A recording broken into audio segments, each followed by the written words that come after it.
Hey, this is Mick with NOLF News. I'm going to show you how to get your project started today.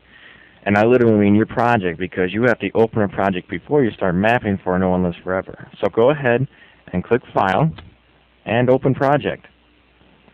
By default, it should be in your Program Files /Fox/No One Lives Forever. Dig open your NOLF file, and there it is, your NOLF DEP. This is the file that you need to use. Go ahead and open that file. That will load all the textures and information that the game uses, just so you can see it.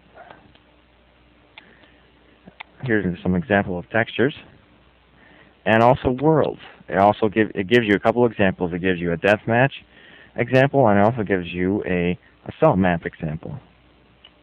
But that is the real basic on how to get your project open and started. Thanks, and this is Nick from NOLFnews.com.